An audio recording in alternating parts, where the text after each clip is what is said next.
Afternoon.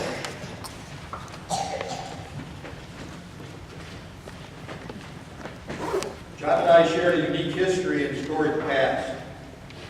I met John in the fall of 1959 at the start of 4th grade. We were 9. Our families were recent suburban transplants from inner city Chicago, and we lived a block apart.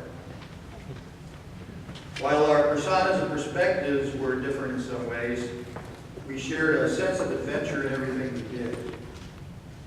We forged a lasting friendship from boyhood on, and along with a couple of other friends, won to rival any coming-of-age Hollywood movie ever made. Certainly a lifetime of memories. Being here at church reminds me of those times when we were kids and our parents would send us off to Mass, and we'd meet up at the corner and walk to church.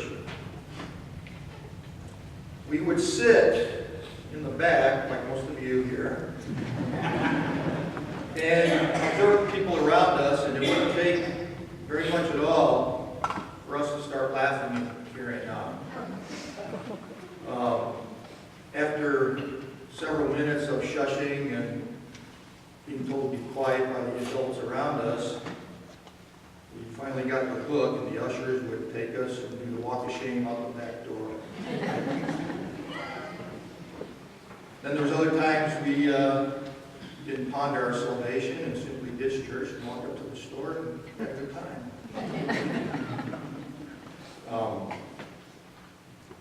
John was inventive and creative from an early age.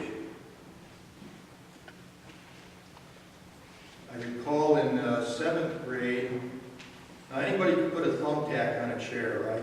The age-old story. John was a textbook example of a thumbtack expert, literally. He took about 100 thumbtacks, pushed them through the front cover of his science textbook and the back cover, and then would take the book and throw it to an unsuspecting classmate.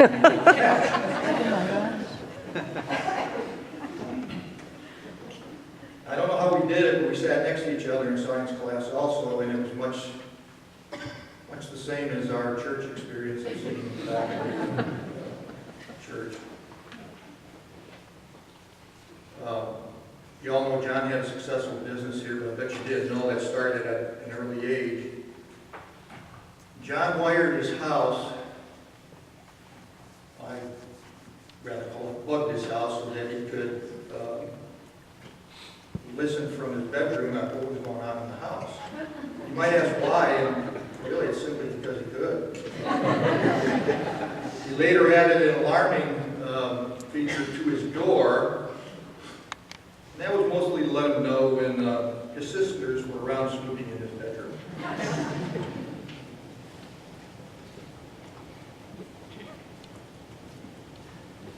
Later on, as we entered high school, the bus would take us to the front entry, disembark, and of course you hang around there on the outside of the school until it was time to go in.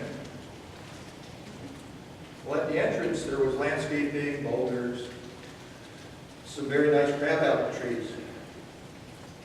And where other people saw ornamental trees, John saw opportunity. Now these crab apples were ½ inch in diameter to 1 inch in diameter. But also on the tree there was these wicked thorns, 2 to 3 inches long. So it didn't take John long to figure out how to make crab apple darts. He picked the right dart and the right crab apple, nicely weighted, and let the wars begin. So there we were at before school and after school. There was an uptick in nursery visits and Band-Aids, at which point they started putting faculty out there to maintain discipline and control.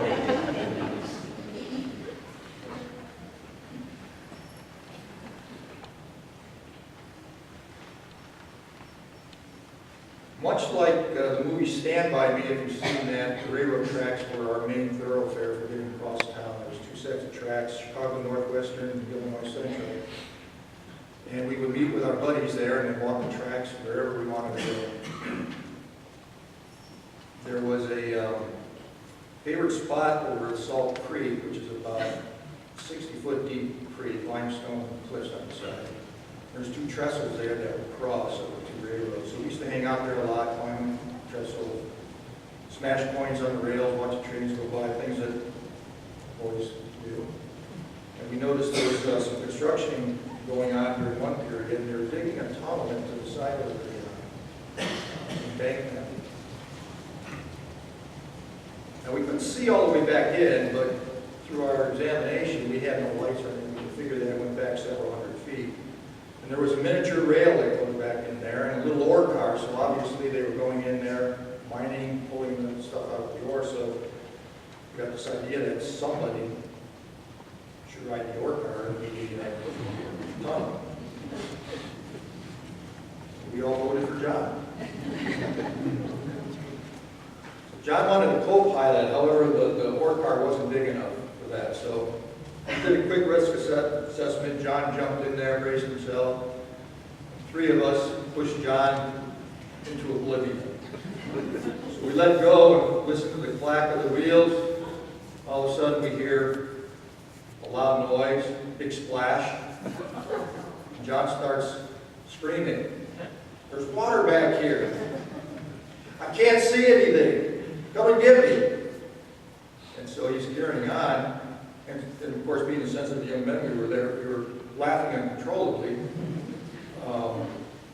And then he finally says, "You got to think about rats." He says, "I think there's rats out back here. I can hear them swimming." So we finally broke down. Somebody had a lighter, and we kind of walked back there, got enough light to rescue him and get out of there. Of course, that provided us many laughs for years.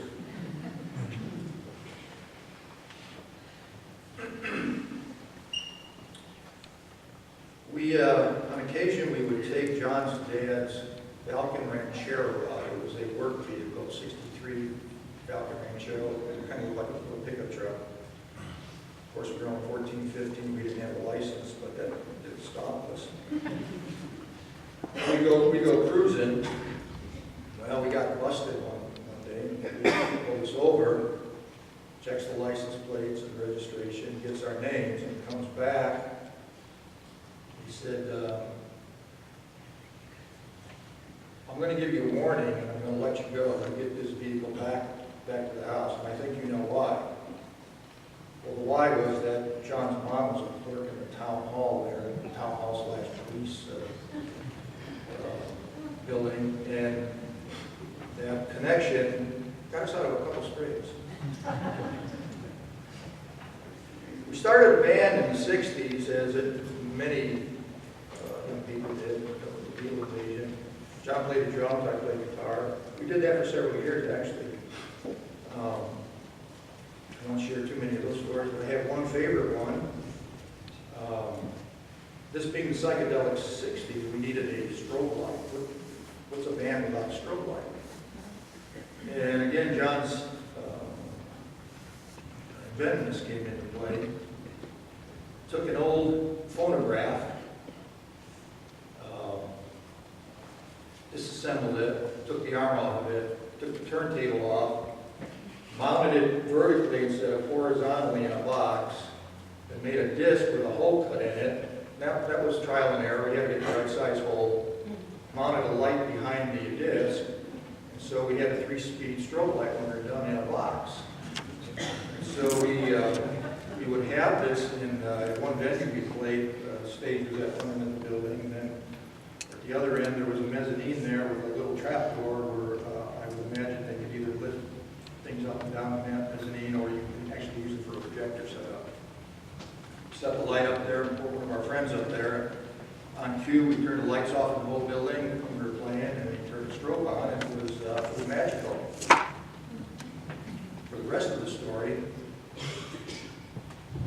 we brought the strobe light up there. We also brought a couple of empty guitar cases up there. And while the lights were off and the strobe was going, our comrade up there would fill our guitar cases with the beer that they stored up there for the whole night. And then we would go party afterwards. And I always wondered why no one ever put the two together while we were carrying guitar cases out and bare guitars. Well, we got away with it. Early 20s hit, of course, children, marriage of children, and the attendant responsibilities. John moved to California and I moved to Arizona pursuing our dreams. On one occasion in our 30s, or early 30s, I came up here for a visit. We went hiking, one of the state parks. We'd hike for about 45 minutes off of a trail to the end of the trail. We're about ready to go out further towards the ocean. And we're sitting on this little bluff and taking in the beauty. We spotted a body down in a pool alongside the creek. Obviously been there for a little while. So we hiked back out. John had a CB. We called rangers and police, and then hiked back in, showed them where it was. Later on, I remember John discussing in John County. He said, of all the random times, or random places, random acts, he said, this would happen when you and I were together. And I kind of just laughed. I said, well, who else would it happen? Someone's writing our story. But we stayed in touch. We would always try to catch up a couple times a year by phone. Talk about family and grandkids and as we were aging. And then, of course, reminiscing and laughing uncontrollably the stories that we both came up with. Always a good time. There's a saying, good friends know all your stories. Best friends have lived them with you. There's a song from the 70s by the Ozark Daredevils, titled, If You Want to Get Together, You Gotta Go to Hell. If you take that literally, I'd like to think that our youthful follies sure helped pave the way for John's present journey. Godspeed, my friend.